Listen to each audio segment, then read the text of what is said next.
I returned to St Michael's Mount to finish a journey I started a year ago when I walked St Michael's Way, but I missed the best part, exploring the island and the castle. This time I thought that I had enough time to cross before the rising sea covered the causeway, but I didn't expect the tide to rise so fast. And when it does, the island is only reachable by boat. The causeway is only passable at low tide.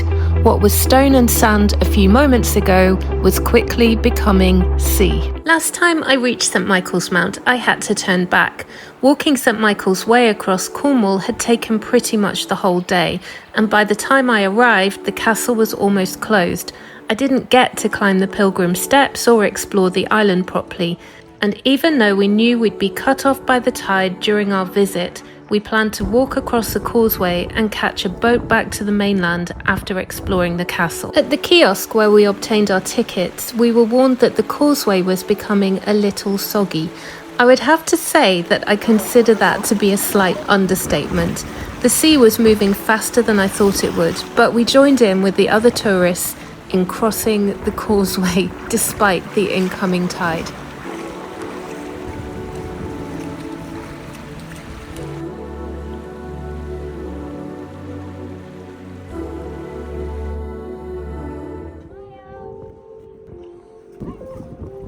Okay, let's go. After successfully crossing the wet causeway, we followed the signs to the castle. St Michael's Mount received its name in the 5th century. According to legend, a group of fishermen were caught in a storm when the Archangel Michael appeared to them above the sea, guiding them safely through the rocks and back to shore. A monastery was later built here in the 8th century by Benedictine monks, connected to Mont Saint-Michel in Normandy. It became a place of pilgrimage for Celtic Christians en route to Santiago de Compostela. Pilgrim steps. The steps are a little uneven in places and a challenging climb. Local folklore tells of Cormoran, a giant who lived on the mount before it was a religious site. On reaching the top, we were treated to some spectacular views.